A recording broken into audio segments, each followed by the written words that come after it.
Hello, hello guys. Welcome to another episode of Football Exponential. On today's episode, I'm joined by our European expert, Kingsley, and on this episode, we'll be touching specifically, not exclusively, but specifically on Spanish football. And we're gonna get some updates from our expert Kingsley on the goings on in Spain with Barcelona, Real Madrid, Atletico Madrid, and their recent forms and their upcoming games. And starting off with congratulations to Barcelona. I see they did a clean sweep in the monthly awards for the Coach of the Month, Player of the Month, and Coach of the Month Hansi Flick, Player of the Month Rafinha, and the Young Player of the Month. Was it what was that? Yes, of course, yeah, Yamal? no, yeah, Okay, the yeah, prime it's, candidate for, yeah. It seems quite. I feel on our past record you had that discussion for the Copa Ballon d'Or award for the Young Player of the Year. It seems anything young player that's Yamal is sweeping in so far this past few months. Well, well, congratulations to you, Barcelona and the players. Um, how does it feel, or what's the mood in Barcelona right now? well, administratively, there's an outcome. Uh, yeah, because Barcelona is the only football club that reminds you that there are Yeah, different yeah, categories to, to, to to, success. to success. You have to Yeah, break it down. You have to think about the administrative success. You think about that's the true. Yeah. footballing success, and then you think about every other thing that is controversial. But we're quite, I assume it's a very delighted camp right now in Barcelona. Of course, winning the coach of the month. I can imagine Tebas looking around and saying, who else should deserve this? But unfortunately, there was no answer. It has to fall in the way But of Hansi Flick. but just a question: at the awards, is it fans that vote, or is it some I think some I think it's is it some shadow body or federation that does the whole thing? Is it fan based? I believe it's federation. I don't think it's fan based Okay, award. okay, It's okay. just pretty much like the way it happens Premier with League. EPL, yeah, and every Okay. other league. So it's Yeah. federation. I Yeah. think I don't know if that federation includes technical staff or players or Yeah. any of those kind of things, but Yeah. it's a good question there, to be honest. But I don't think it's open to fan base. But yeah, it's all deserving if you ask me. Hansi Yeah. Flick deserves it. He could have asked for a much more perfect start than Yeah. what he Fantastic had. start so far. Very, very good one. And then Rafinha had an amazing month of football. It's if you think about it, it's 4 games already. And he played well in every game. Let's not get carried away with the hat trick of the last game. That was just the Yeah. icing on the cake. Prior to that, he was like a workhorse, so tackling back and all of that. Although people would argue that if he didn't score that hat trick, we probably wouldn't make him a prime candidate for it. But Yeah. either way, I think it's deserving. And Yamal is just a blessing to football right now, not just Barcelona. I think that's the easiest of the peak, if you ask me. But yeah, Do you it's f- good time. just a few questions? Do you feel Lewandowski? Because I know it's player of the month. It's not really that serious, or people don't really put much thought, or they don't put much stake into this award. But do you feel Lewandowski should feel a bit slighted in this award? Because especially going to Rafinha, because I think Lewandowski's had a fantastic start to the season. I think this is his where you've seen he's led the line. He looks fresher this recent games. He Hmm. looks a lot. I won't say he's always looked fit, but he looks fresh than he has looked Yes, in the past exactly. 6 months.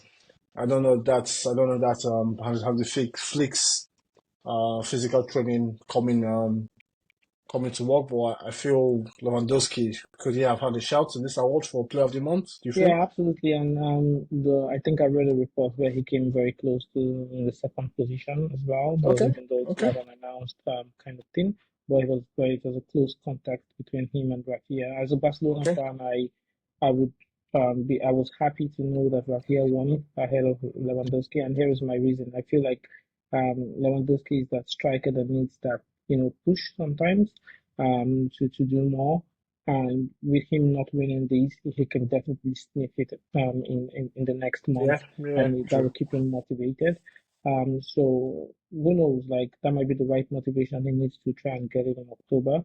But he did have a fantastic start to the season, like you mentioned. I think he would have been on fifth goal on 5 goals right now if According it, so far 4 goals, 1 assist in four that's what I'm games saying. played. It could have easily been five if La Liga Oh RFEF yeah, yeah. referee did not take back one of his goals. But it's football. We see that. Despite the funny thing is not the numbers with Lewandowski. This past 4 games is the overall It's- involvement. I think he yeah. also had the ball in the back of the net, maybe cancelled 2 times offside or whatever the case might be. But it's just showing that he's in that position to get the ball at the back of the net. He's made some clear chances as well, which I expect that if it comes or falls to him in subsequent games, ideally he would tuck them in and would bury them easy. Um, so yeah, no hard feelings that he didn't win, but if he had won, it wouldn't have been something that would have been of question, if you Okay, understand. okay. And for Barcelona, do you feel, or how do you feel the start of the season is going with this new manager? I know with the awards, the clean sweep, this speaks for itself in terms of how things are going. But as a Barcelona fan, what's the mood? What have you liked from Hansi Flick so far Um, in short Barcelona tenure? yeah, I would say the flexibility in the tactics. I would Okay, say the migration away from over dependency from on tiki taka, right? from So you see, from Cruyffian football ways. yeah, well, if you watch Hansi Flick's team closely, you would see that he's not saying, "I'm done with your core, take it away." No, you see that he's embedding his own style Yep. of football. You see a little element of the gang pressing, and you see an element of the tiki taka, and then you see an element of the Enrique's fast-paced transition to the forward. Um, Yeah, so, yeah, uh, uh, that's true. yeah, so I see all of those things, and to be honest. I am still keeping an eye to see what Barcelona would be like when they play against teams that can Yeah, equally attack as good as they are right yeah, now. So I don't know, somewhere I feel like there will be that game where Barcelona would win 5-4 or 7-6 or those kind of things if you play against a team that is equally as good in attack and can convert chances. And here is why. The behavior of the team right now is if you attack Barcelona and you lose the ball, you're guaranteed to get an attack. Like every time the game stops, it's either stopping for a corner kick or stopping for a goal kick or stopping for a throw in the opposition half. You see what I mean? It's yeah, hard to see a team consistently keep Barca in their own box and keep them for too long, and that is because there's fluidity around the front four. It's very interesting that as a yeah, Barcelona yeah. fan, you're saying front four because it's always Exactly, front three, exactly. but Because it's always been a front three, but I feel like from my observations of Barcelona so far, it's been more.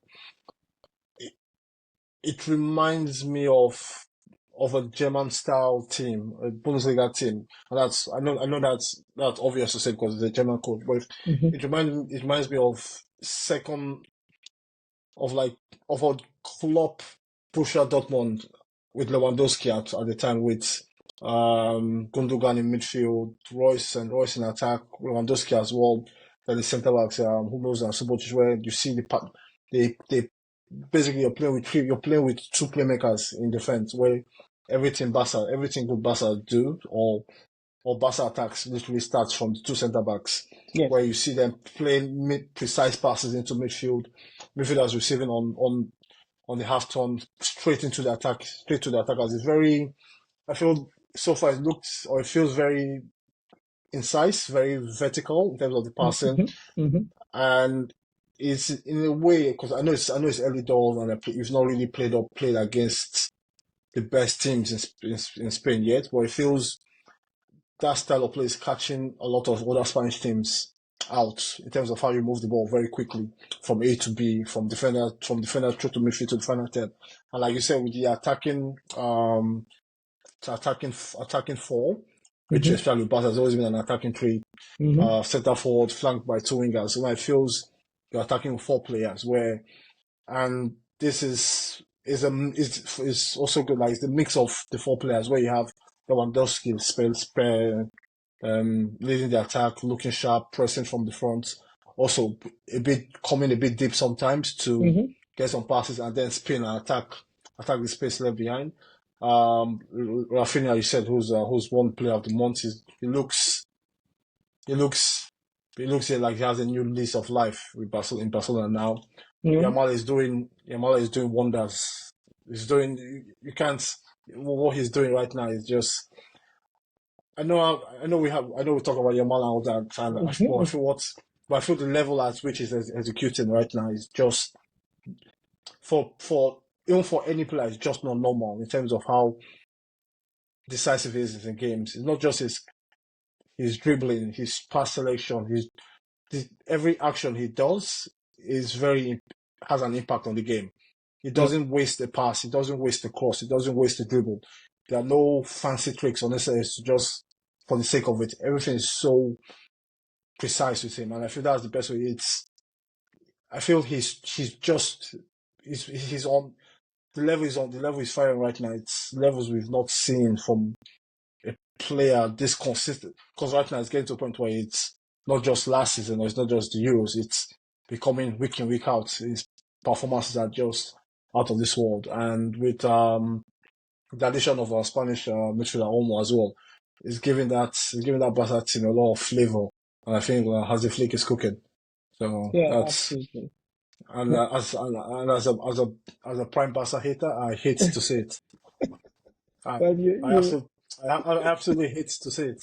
But as a football lover, I always love and appreciate football, despite my own mhm. personal biases towards whatever teams. But I feel with Barca, it feels a lot quiet in Barca these days. Where if it's the only noise we hear is from the front office, your president and his number two or his sidekick Deco making noise in the boardroom or making noise in the press, feeding stories to the press. So, but for Barca, I feel like the start couldn't have been better. This is what you wish for. Like I only feel the only negative so far has been the injury to midfielder Bernal.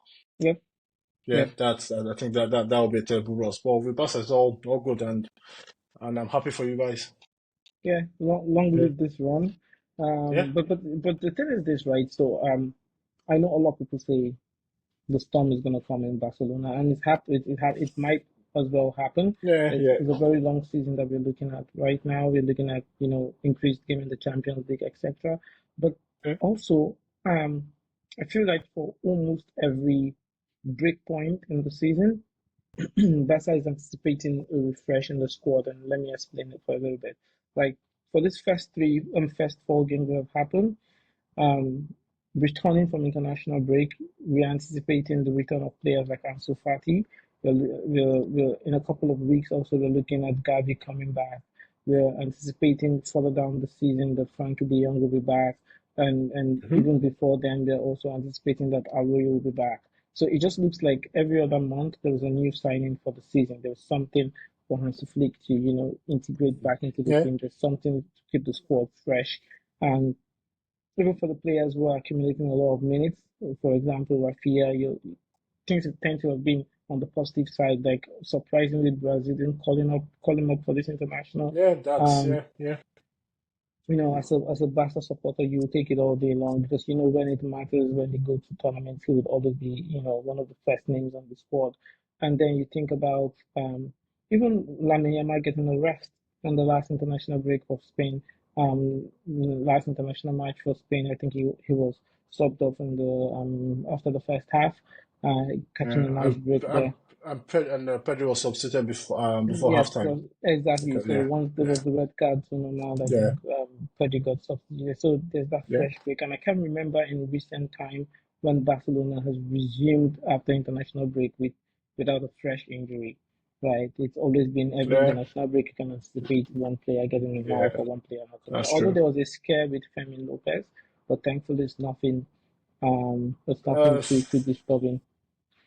Uh, well, I hate to be the bearer of bad, but apparently Fermin Lopez, it says his injury is out till early October, so not confirmed, but that's what they say. So yeah, for Fermin Lopez, yeah, but it's in terms of another option off the bench, it's no good news. But in terms of affecting the first 11, I still think the first 11 is still solid. to, Am I right to, to say so? Or no, to be honest, right?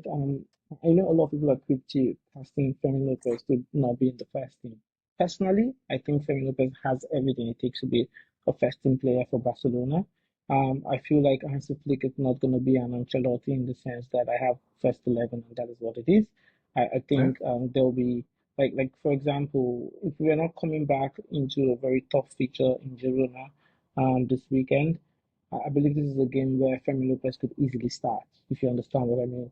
And then given that there'll be midweek football in Champions League, etc. So I feel like Hansi Flick would utilize the squad to the best of of his capabilities. I mean, it's quite shocking. The last time I had an update on Femi Lopez, I was anticipating that it was a 2 weeks knock and he was going to return at the end of the international break. But he's going to linger up on for October. I think the lad deserves a break either way. He has played a lot of games for yeah, totally there's been a from lot from Euros and from Olympics as well. Olympics. Yeah, so Yeah. if this is his body possibly hard research, why not he should get the rest? Okay. Um, you spoke on Rafinha. Can you talk about his on how Flick has managed to fit in because we spoke about the four attacking players Mm-hmm. rather than three in Yeah. Barca's recent years. How's the dynamic been? Who's fitted in what position? How's Omo fitted into the number 10 slot or the number 8 number 10 slot? And Mm-hmm. how's Rafinha going on or how's Flick improved Rafinha or reinvented Rafinha's Barcelona career so far?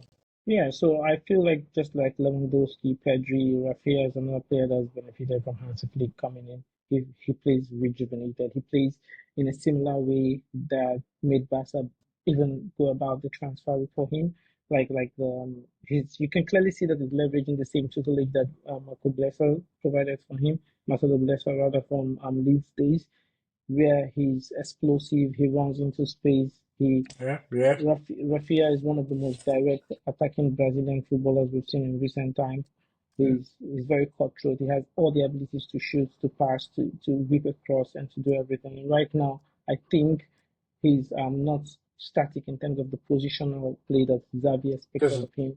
So there's that fluidity between yeah, exchanging position. You can see sometimes he's interchanging position with Dani Olmo. Sometimes you see him take up the striker position because Lewandowski would drop deep to hold up play and transition attack. He's benefiting from all of that. And the most important thing that I've seen from Rafinha this season is that playing from the left wing, he is leveraging greater foot, which is his left foot, to whip an inverted cross into the yeah. center forward position. This was something that This I think most coaches have moved away is from. very on Barcelona like. Or Exactly. it's very it's more it's even not necessarily Barcelona, it's more even nowadays you see players where I think I'll be on the other side of on the opposite wing where he's cutting Exactly. into play, cutting into traffic, trying to get something. Rafinha, and it's in a way it's brilliant because when you have these two players that are predominantly left-footed, Rafinha Mm-hmm. and Yamal, it's normally okay. I have to play only one left foot on the right because he has to Mm-hmm. come in and attack. But that is just and is more. He's gone down the simpler option or the more reasonable option. I'll play Rafinha on the other flank where he offers you more running, more direct Mm-hmm. running, more presses, more intensity sprints. Because he's a very Mm-hmm. what I love about Rafinha is for a Brazilian, he's a very honest player in Hard terms of worker. his hard work off the ball, his overall work ethic for the team. I feel he's a very underrated player in a way where if you see compared to the other Brazilians Mm-hmm. in the other side of Spain in Madrid where he's quite consistent, especially in the big games. I Mm-hmm. remember last season's Champions League knockout, which Barca unfortunately lost against PSG. He was very instrumental in that game, going Yep. Barcelona's way until the red card to Ronaldo Arroyo. So as a player, I always, even when the Premier League against, when it was in Leeds, it was a player who was also rumored to come to this new Chelsea. Chelsea where they tried to try and get everybody. He was linked and he ultimately chose Barcelona, but I feel it's taken a while to settle in as a Barcelona player, which is fair because ultimately the destination is coming from Leeds to Barcelona. That's a big jump in terms of Yeah. culture, expectation, and overall week out performances. So there's a player I really like, but one player that I think I'll let you get go crazy about it right now. Is Dani Olmo is a player I love very much. And how's he going? How's he getting on in Barcelona? Because it took a while for him to. He missed the first two games, right? Because Yes, Barca could because not of registration administrative. they could not restructure the wage structure and whatnot. But so far, two games now. Yeah, 2 games, two Two goals. games, one start, and one off the Yeah, bench, and Valencia. very impactful as well. Yeah, no, extremely Yeah, impactful. 2 games, 2 goals. yeah, He's hit the post a few times as well. He's always busy. He's always a threat. He's always looking for the passes. He's always having those quick fit moments in the center of the pitch to unlock the team. And you can just see that there is an instant chemistry between Uma and Pedri as though they've always played together. yeah. There's that, you know, ability to interpret the space that has been created. And Yeah. also, if you notice against the last Barcelona game, you would see that at some point they decided to double in on the flank, the left wing flank of Barcelona's attack, and then you see that Omo was able to go there and create an overload and all those kind of interchange, allowing Okay, for late runs to come in. I think he fit in like a glove into as a Flick's team, and maybe it okay. has to do with his understanding of the German football as well, and Yeah, then yeah, that could play a role, and also the freedom to arrive late into the box, right, and the ability to shoot on both foot. So okay, that's good. okay. That's good. So, I'll like. Are there any Are there any worries about Barcelona going to this next stretch of domestic games and also European commitments with the Champions League coming back next week as well? Are there any issues you feel that could arise for Barcelona going forward in the Yes, short term at yes, least? yes, I do. I do have concerns about the defensive cover up because right Okay, now it will mean a lot of game for Martinez and Kubasi, with Christensen out, with Arroyo out, with Kunde primarily being the only reliable right back right right now. back, yeah. And we only have Eric Garcia, who I think Hansi Flick has favored to put more on the defensive midfield and the central back positions. So if anything happens to Kubasi or Martinez, then Barcelona is going to be in a serious Yeah, setback. And again, Kubasi doesn't have injury records, but you can't really say the but same for Martinez. But the good thing is that Martinez is not involved in a lot of international football as well. So I think it was yeah. just a nice 2 weeks break for him to get Okay, rejuvenated. that's yeah. And so that can also help. But the concern is that I think in the next 2 weeks, Barcelona will play 4 games, and with those 4 games, I don't know if there's any room for rotation at all. Yeah, tough. Yeah, that's good stuff. Good stuff. So moving on to this weekend's game against last season's surprise package Girona. How do Mm-hmm. you feel Barcelona will fare against um how do I say this? I feel Girona they've they've lost quite a few amount of players this past transfer window. But they've started the season in a very mixed way. Well, how do you feel Barcelona will fare against Girona this weekend? Personally, I feel it's another Catalan derby. People tend to Yeah, forget that Girona is a Catalan-based club as well. So derbies are usually feisty, regardless of the location or even the position of each team. But yeah, it's true that Girona lost a lot of players, but I think they've been very clever with their recruitment as well. yeah, yeah. They've brought in, good players without breaking the bank. You can see that Yeah.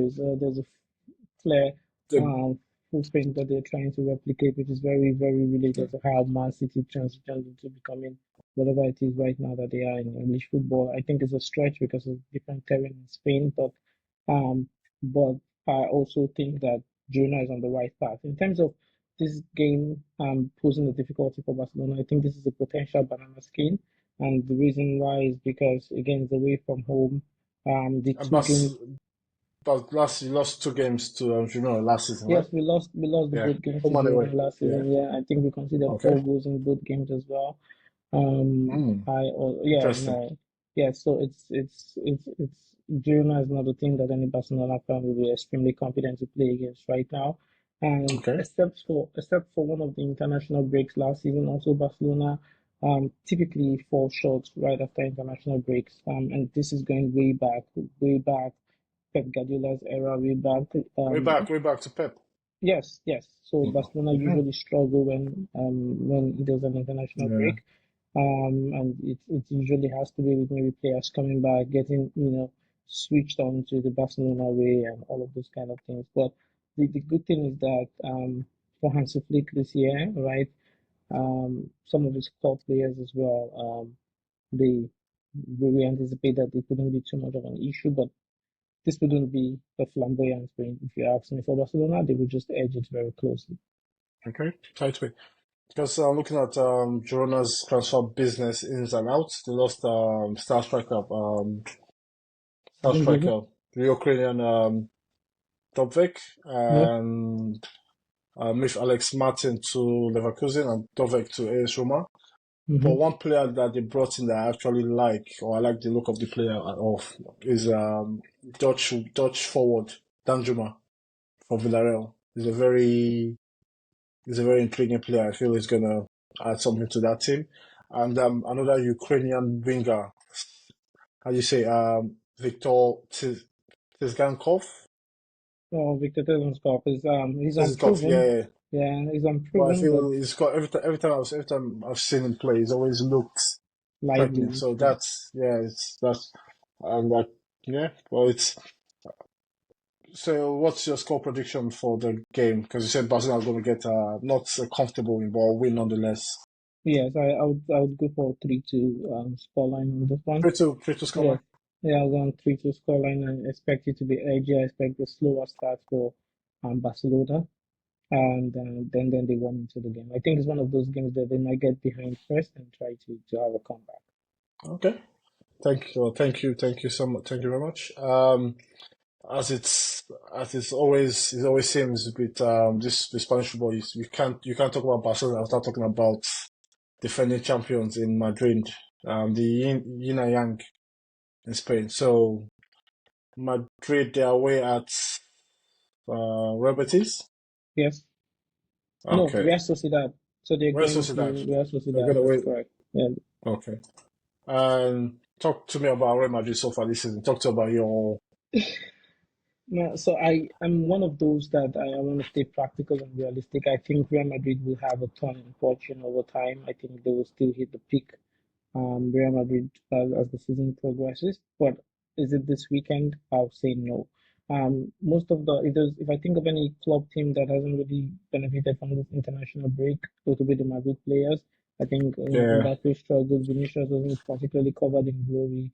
Rodrigo scored a goal, but it wasn't that impactful at the end of the day in terms of the results. Jude Bellingham did not participate at all for injuries. Um, yeah. Jude, and I think Jude sick from injury. Rudiger was absent as well. Militao was absent as well from injuries. We all know what that is when it comes to international football at this time of the season.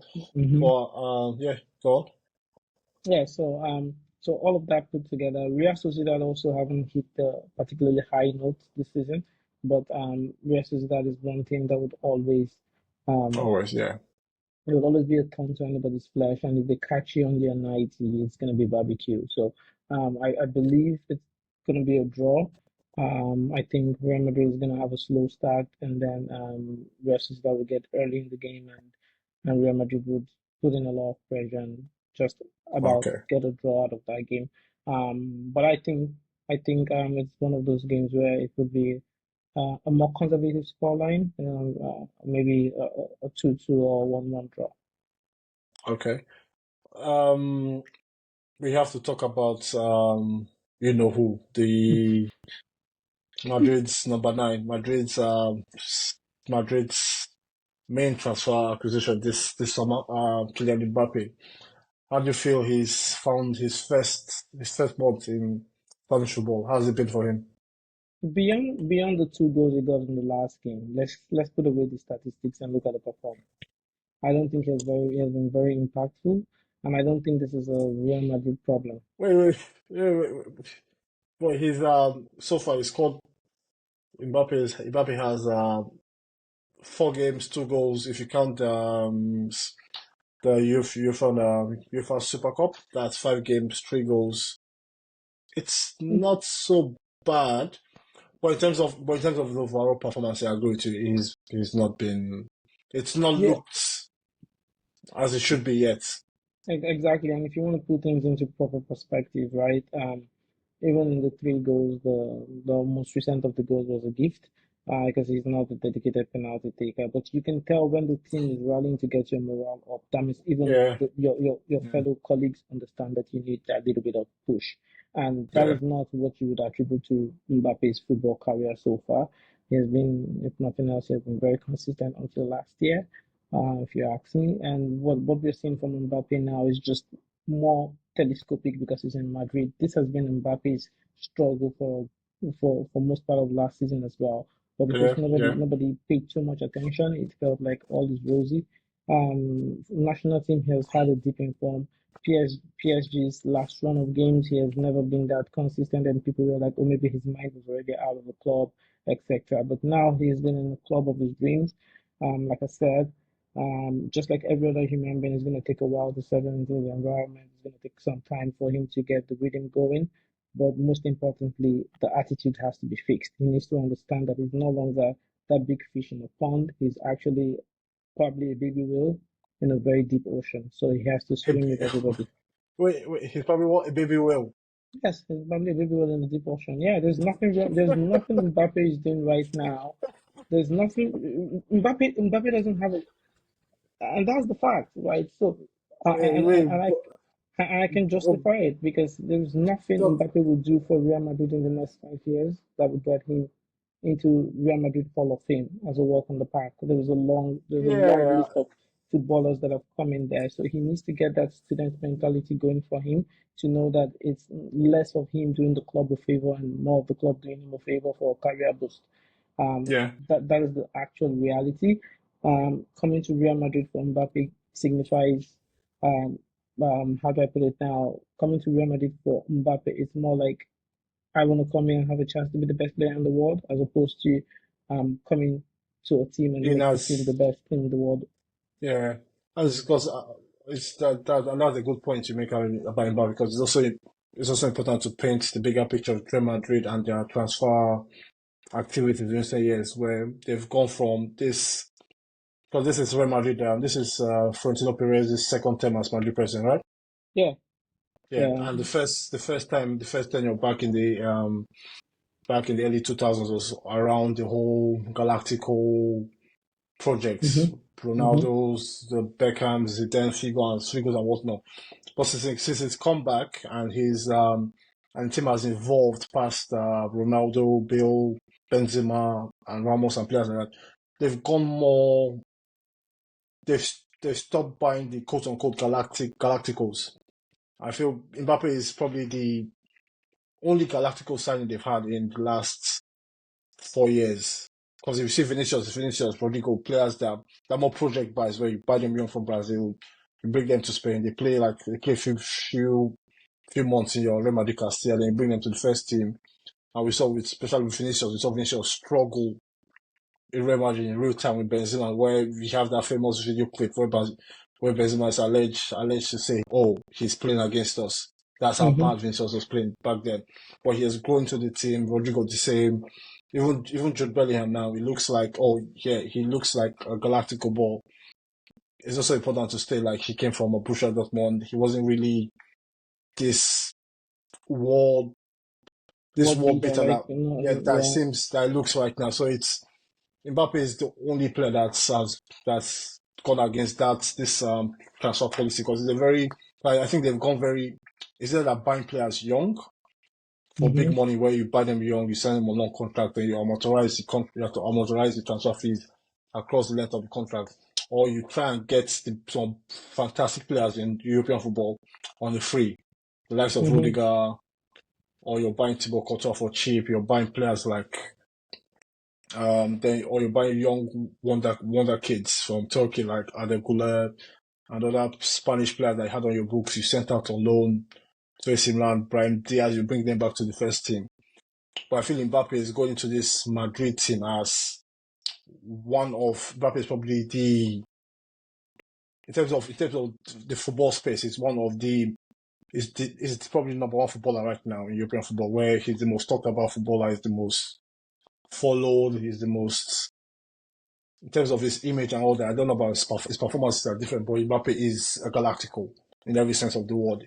Just that he hasn't is a galactical in front.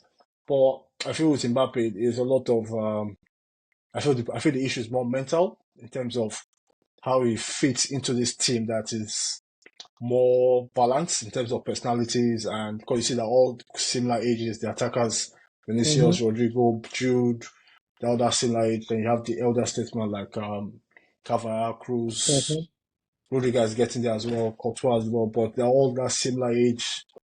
They don't have that, or they don't have that outward looking bravado or personality where you say, okay, that is a star player, but that is a very hard working team. A lot of players work hard in that team. And I feel Kylian Mbappe needs to buy into that system. He needs to buy into the overall ethos of this new Real Madrid team, where it's not like it was in the past, where you can swag around the pitch, the ball gets to you, you do your magic, score a goal or two, you go home, everyone sings your name. But now you have to. Most times, Madrid they play on the counter attack. They see deep, Yeah. they absorb pressure, they play on the counter Yeah. attack, and to do that, you have to do a lot of hard running, a lot of sprints, and a lot of work off the ball. And I don't feel Mbappe has Mbappe is at that level yet. But there's still a lot of issues tactically that I feel Ancelotti needs to figure out, because if you lose a player like Toni Kroos, that is a big hole in your overall tactical plan. When you lose that player who's been one of the best ball playing midfielders in European football for the last decade or so, where he controls Real Madrid's attack from start to finish, dictates the game. I feel that's the player they've missed the most so far. Where they've tried. Modric has come in for a few games. He doesn't have the same intensity or athleticism he had in the past, where he can barely cover ground as he used to. He doesn't. He still tries to, but he's not as effective as he used to be. Valverde is not Mm-hmm. exactly that kind of player. He's a more all-action type of Midfielder. midfielder. Tchouameni has found his performance at Real Madrid very on and off. Sometimes Yeah, good, sometimes. I kind of disagree with you with Germany. And the funny thing is Tchouameni, that no? Germany has hardly lost a game. The Real Madrid has hardly lost a game. Germany is on the pitch. I feel like Germany is one of those players that he needs to leave the team for people to understand the impact that he brings. Take for example, up until last season, people were not singing Toni Kroos's praise as they are right now, and the reason is this, right? I know this as a very close follower of La Liga. Toni Kroos had a very horrible season, the one before last, and Real Madrid didn't win Yeah, the league for yeah, that reason, right? yeah, So yeah, exactly. So there are players like that where it's just like if you think of Sergio Busquets for Barcelona as well. Those players need to leave, or that void needs to be there for you to understand the impact that they bring to the team. Personally, I feel like Ancelotti has some adjusting to do with the squad, and he also needs to at some point talk to Jude Bellingham and say, "Hey, Bellingham and say, hey, we didn't bring you here to context for the top goal scorer charts, yeah. and we need you more in the midfield to help balance that load, because the reality is that they have to move on from that fantasy of having front four. So it wouldn't work. Yeah, I agree, I It agree. wouldn't But work. but don't you feel, and this is like you spoke on Ancelotti, don't you feel this is where Ancelotti's biggest strength as a coach, whereas it's his flexibility, he's not a rigid coach to a rigid style of play or system. Is very he bends to the chemistry or to the squad he has. He fits the best players on the pitch in whatever way possible, be it at Napoli with a 3-5-2, or Chelsea with a diamond formation, or AC not a Christmas tree. So it's a very flexible coach. Don't you feel this is one of those situations where his biggest strength is actually turns out to be his biggest weakness, where he doesn't have a structured lineup or a structured shape for this team? Where, for example, you have, because like so far we've seen images, or we've seen for some passing games, you see on that left flank, you see Vinicius is there, Rodrigo is there, and Mbappe. They all gravitate towards that left hand side of the pitch, and they leave the other side vacant, and it makes the team very unbalanced in a way. Because Exactly. another, like most coaches or another coach or other coaches in European football will probably go, okay, simple. You know what? Is it that Vinicius, you stay out there, you stay here, you stay here. I want you to stay there. Of course, when we attack, you can always rotate and switch positions, but that is your position. When we don't have the ball, you're the right winger. You track back, you cover your fullback, and those little things. Do you think that's a problem for Real Madrid? It's a huge problem. I agree with you. It's a huge problem. Here's what I think. So, if you look at the other side of the La Liga tree, you think about Barcelona. They have too many left footers and very few Yeah, right wingers, right? And then yeah. you go on the other side, you have for Real Madrid, you have all right wingers, and I don't remember any prominent left foot winger No, for yeah, they're all right-footed, even down to even Jude Bellingham as well is right-footed as well. exactly. So now the thing is that all of them want to occupy the same pocket of space, right? And the biggest problem is if I were Ancelotti, I'm going to talk to Mbappe and say, you need to stop thinking you can dribble. Forget whatever it Stop, is on your stop, FIFA. Yeah, forget whatever it is stop. on your You're FIFA not. play card. Stop trying to You play know, like Messi and Neymar. Yeah, stop trying to play like Messi and Neymar. Don't be attempting those Rabona flicks. Don't be attempting those whatever it is, leg over or crossover, whatever the case might be. Be a classicals. direct, yes, be a direct player, run into space, 1, 2 touches at most, get the target. Fewer touches of the ball. And because I agree with you because I also feel from the outside looking in and looking at I just feel the answer to this whole Mbappe problem is very simple from my point of view, and it's the best I've seen Mbappe. The best I've seen Mbappe look has been at the 2018 World Cup with France, Mm-hmm, and that same season with Monaco, where they make they mm-hmm, make their way to the Champions League semi-final. Was it mm-hmm, semi-final they got to? mm-hmm, Yeah, mm-hmm, where they make the so with Monaco he played in the front two with Radama Falcao. Falcao there was target man, hold the ball up. Mbappe could run off him, but in the World Cup Mbappe played on the right wing yeah. where we have players like Pogba hitting long balls, always finding you on the counter attack with your pace. As we all know, the famous game against Argentina where he just single-handedly destroyed their whole Argentine backline. So I Mm-hmm, feel with this Real Madrid problem, I just feel for go back to basics. Okay, Vinicius owns that left wing for me. That cannot be challenged. That's his Vinicius position. He's the left winger. Mbappe, you go play on the right wing. Then you try and get this situation whether if it's Jude Bellingham and Rodrigo, you get one of them through the middle, or you get if it's a Rodrigo as a number 10 and Jude as that somewhat false nine or false attacker where you didn't have a shape of the ball where you can get that even if it's a defensive shape of the ball of a 4-4-2, mm-hmm, where you have your traditional wingers, two guys in midfield and two guys blocking passing lines in central position. We've seen United do something similar this season with Bruno mm-hmm, Fernandes and Missima through the middle. So I think if you can get either two of either Rodrigo and Jude Bellingham with his back feet through the middle, or even Turkish player Adegula getting through the middle, because he can then find those passes to release Vinicius, release Mbappe, because Mbappe needs to be. You need to play to his strength. His biggest strength is not his dribbling. He's not his walk off the ball. It's more his pace. Surprise, surprise. EA Sport does not agree with you. EA Sport believes Mbappe is And yeah, is the yeah, best dribbler look, of the ball. but But that's I fantastic. digress. Yeah, I know, but that's fantastic football. And Hmm. and this is not just from us saying this on the Yeah. podcast. This is coming from even French legends who've been saying it in French media, especially with Mbappe's performances with France nationality, where they're all saying, "Look, you're not Messi. Stop trying to dribble all the time. You're taking too much touches of the ball. You need to be on the other side of it.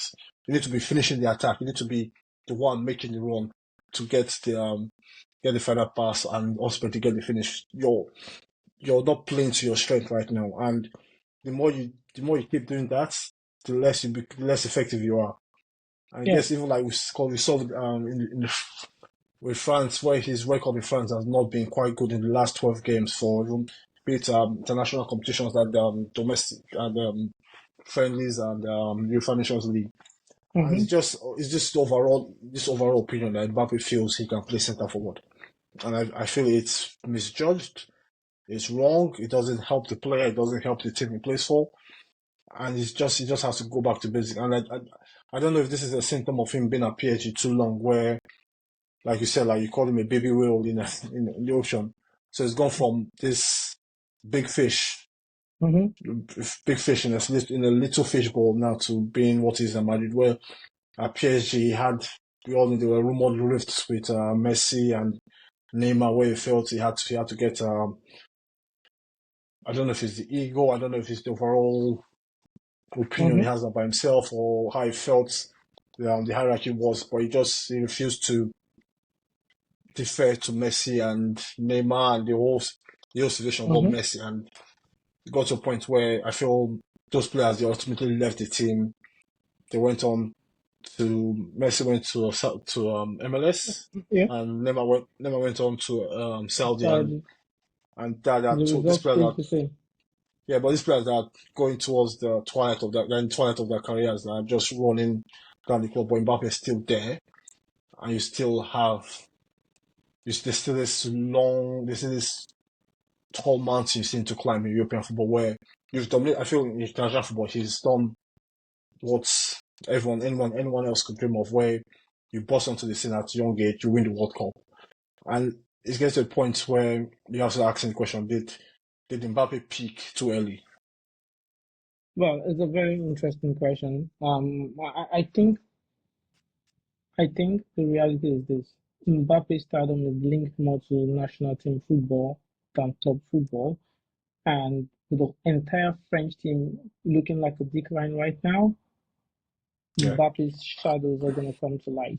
And that would not be good for Madrid because the timing is off. And if you notice, there are phases to football. Like every international team has that time when they peak collectively, the young players become mature and yeah, they yeah. deliver, or the young players, you know, Or the overdeliver like star, it is, and or those you kind see of or you see with star players like Pogba, Kante, Varane, exactly. even Griezmann, they've all either left the scene or they are being phased out of the scene. Where he's the captain of French national team From right now.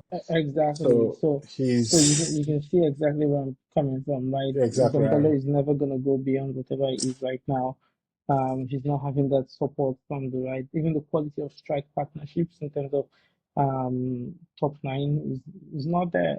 In terms of in the past they had Giroud, they had Benzema when things were rosy, and Yeah, all of those kind of things. So I feel like that decline in French national team is impacting overall Mbappe's quality.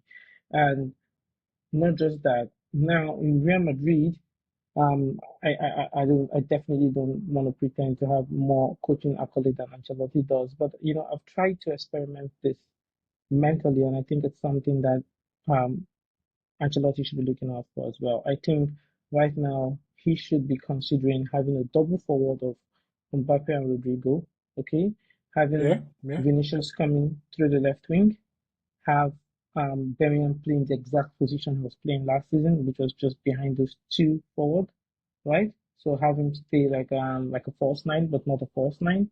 You understand what I mean?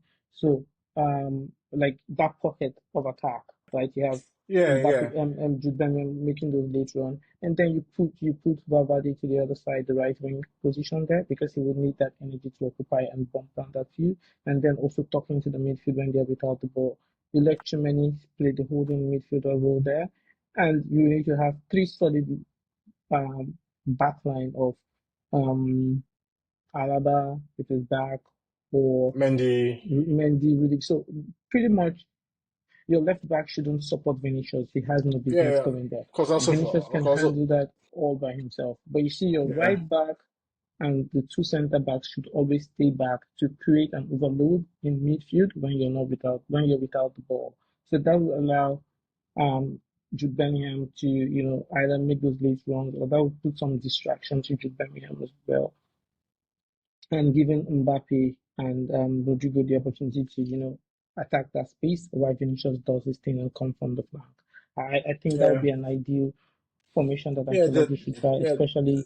with not as like not the stronger opponents. That would at least build the momentum, and then when you have bigger games, you can then adjust and Yeah, maybe rest one or and two players. yeah, mentally, I see the picture in my head. But also think it's also important to also stress the fact that Mbappe did not, he didn't quite have a preseason. He didn't have a preseason build up with Madrid. He just got put straight into it. Those are excuses. It's Daniel Mo didn't have a preseason as well. no, We can I go know, long list of players. yeah, So but yeah, I know we can do that, but I feel it's easier for Daniel Olmo to fit into a team where we know the team is already structured. You know, Yamal is on the right, Rafinha will be on the left, Lewandowski through the middle. You just need to come in as the number 10. no, Even that's it not be, correct. That's not wait, correct. I I'm know sorry to cut you because ideally, right, it's not. if Barcelona did not sign Daniel Mo, for example, or if Pedri was not gracious to adapt properly when he's not playing a double pivot, right? Yeah, That position is the Pedri's position, yeah, right? exactly. No, but Well, it's but that's what I'm saying. Like, but that position does exist. Where even before Olmo was registered, Ferran Torres was in the team for passing the games. They played him as that number 10. Then they moved him wide. Then brought in Rafinha as well. But the system is the system. You know, the system didn't change without Olmo, and it hasn't changed since Olmo came in. It's what it is. We all know, or in Flick's mind, he knows exactly where he's going to put Daniel Olmo, and he comes in and the whole thing starts working because he doesn't have to fit a certain player into the team that doesn't quite work. We all know Mbappe. We all can all agree Mbappe is not a number 9. yeah, but the So, thing is this, so, right? so, All of so, this so should be what um Real Madrid's sporting director should have put into consideration before you go and yeah, splash the but cash. And I know that it's easy to point no, but fingers now, but the reality is this, right? The position Real Madrid is right now is the position where everybody anticipates that Barca will be at the start of the season, not the other way around, right? People expected yeah, Barcelona to struggle and all of that. And my major take on this is Hansi Flick made the tough decisions. And the biggest problem that I feel everybody's trying not to call he's out. not Yeah, Hansi make Flick made, yes, Hansi Flick made the tough position. He came in like, hey, I'm not going to stick and do the all traditional Barca tiki taka play only 4-3-3. He made a change. He's playing 3-2, 4-2, four two three 3-1. one. Yeah, That has not been yeah, Barcelona exactly, position. He's looking at the strength of his players. He's saying, you know what, Rafinha, I know exactly. you originally want to come from the right, but you have to go through the left. In fact, you have to start through the middle and all of those kind of things. And that is what I feel Ancelotti is now doing. Ancelotti is trying to be a people's pleaser, and you now have one too many people to please than you Yeah, can yeah. afford to. So at But some point, but what like if you like you said almost you're not exactly wrong because almost barely his first minute for Barcelona was in a competitive game when he came off the bench against yeah, yeah, as a but matter of fact, Barcelona was a day down when he came in. So exactly. Well, I know, and that's a fair point, but I also feel these problems we're seeing with Real Madrid is something that if you've gone on, if you had a preseason, if you had a run of games in preseason where you could see how this fits because everyone had this idea in that mentally where okay, if Mbappe goes to Real Madrid, okay, you play through the middle,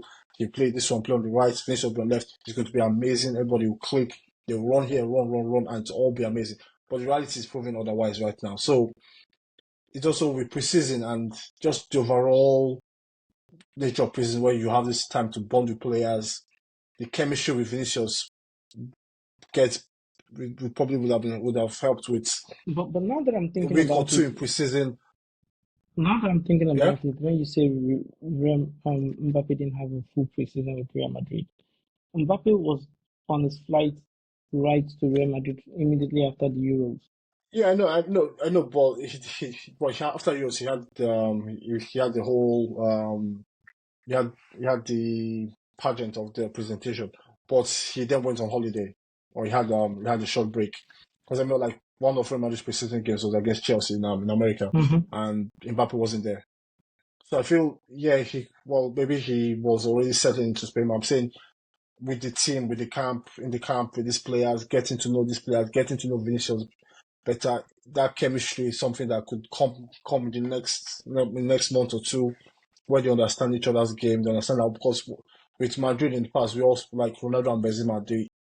It took them a while, but that chemistry built over time. Where Ronaldo, Benzema, that triangle of Ronaldo, Benzema, Di Maria behind them, it took them a while to get that whole triangle clicking. So I feel it's also fair to just point that out and just let's not. It's not panic stations yet. It's just what No, we're it's not. observing. So it's all we've observed so far this season. But I feel this is where the coach needs to come in and put his hand on the team and actually coach the team and solve the solution. Because to be honest, this is a problem most football teams will dream of. Where how do we fit this star player into our team? How do we make these two world class players or even three world class players with Jude and Rodrigo? How do we make this thing work? So it's still they've not had the best of starts, but they can still make a comeback and challenge for the title, ultimately defend it. But so going forward, did I get We didn't, I got your prediction? I didn't get your prediction for the Real Madrid, for the Real Sociedad Real Madrid game. Um, I feel this is a game that Madrid, or this is the matchup that Madrid that will favor Madrid a lot because versus a team that actually will come out and play football. They will come out, they will press high, they leave space behind, especially at home. And in a way, I'll kind of compare it to Atlanta, where you saw in the Super Cup against Atlanta. Though Atlanta created a lot of chances and Courtois was fantastic, put up some saves, and I feel Courtois has to be at his best again on the weekend to ensure Madrid get 3 points. But I feel on the counter attack with the space left behind from Real Sociedad, I feel Madrid might just be clinical, and I feel this might be a game where they win 4-1. Hmm. 4-1. I feel this is where it all starts to click a little bit where you have, because to be fair to them, most of the teams they played against were teams that start deep, counted on them. Yeah, yeah. Well, in a way, yeah, they've not Betis more or not too less. deep. Yeah, but more or less, but like, more or less. But no, moving on. Do you have a game that you have your eye on, or a game that you're looking forward to that's not Barcelona or Real Madrid? Yes, this is a very interesting game. It's Atletico Madrid versus Valencia. I would absolutely stay glued to watch that game. I feel like this Yeah, is where Valencia would start to, try to show to turn a new leaf because I feel like Atletico Madrid struggle when a team leaves them with possession. Do whatever you want to do with it. They struggle to make the most out of it. I mean, they got bailed out by Andrea Correa last game. Struggled to get that victory, just making it.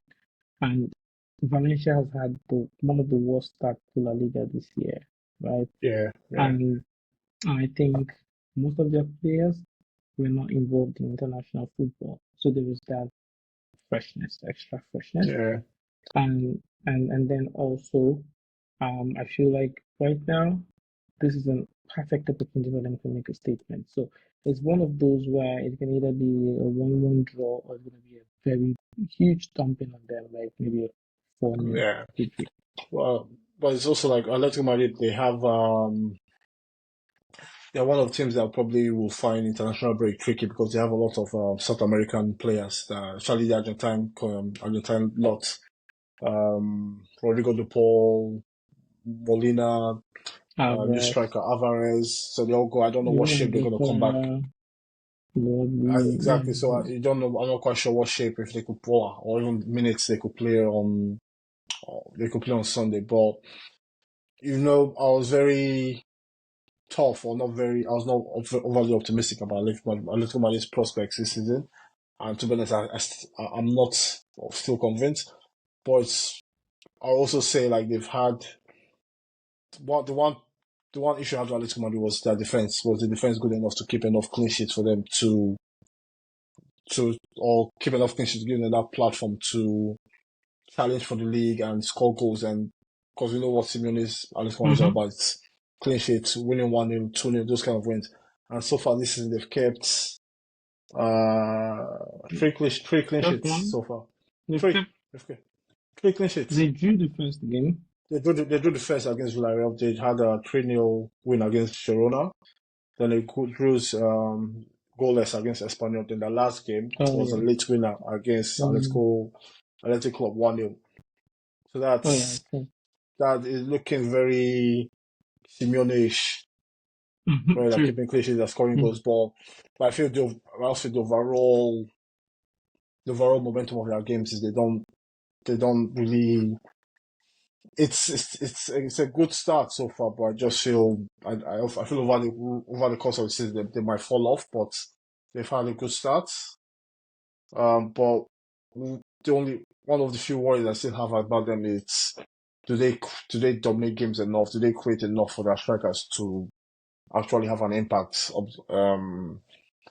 Actually, in on the the last pitch? game, Charlotte was very wasteful. Actually, you could have walked away with 2 people.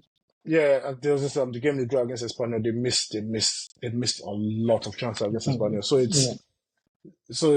it's tough, and it's also I feel Alvarez has not really had a proper run in the team because it's always stop starts. He starts today, he gets Mm-hmm. taken out for 5 minutes or 15 Yeah, I minutes think they're on the managing his bench minutes because of on the all the bench games again. he So played. I feel like he has to get to a point where Simeone just has to find a way to release these players. If okay, we have these two players, you play the pair of them. You have that big man, that little man attack, Solot, Alvarez. You play off each other.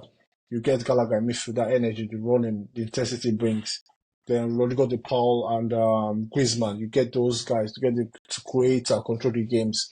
I feel they have pieces there, but we'll see. But this one, I think I'll go with an Atletico Madrid win. I'll probably go to an Atletico Madrid 3-1 win on this one. Yeah, it may as well be the result, Yeah, but I think Atletico Madrid. it's I either think that this 3-1 or is and it's, they're playing at it's home at yeah, um now and Valencia have had a very tough start. But Valencia they have one of the standard goalkeepers in Spanish football. yeah. The I think Georgian goalkeeper, yeah, I Mash think there's an agreement with Mashvili. Liverpool to get him, no? Yeah. It's Mm. I think they've agreed to get him, but he's getting for next year. Yeah. He's one of the standard keepers even in European football. Yeah. True. Any do you have any more points to cover on Spanish football before we go today? Or No, I think this is gonna be an interesting couple of league games to watch. I do anticipate that Valencia will pull a surprise this week. And yeah, other than that, it's business as usual. okay, The two big giants are playing away from home. It's going to be a very tough game for them. We'll see who's correct on the score prediction at the end of the day.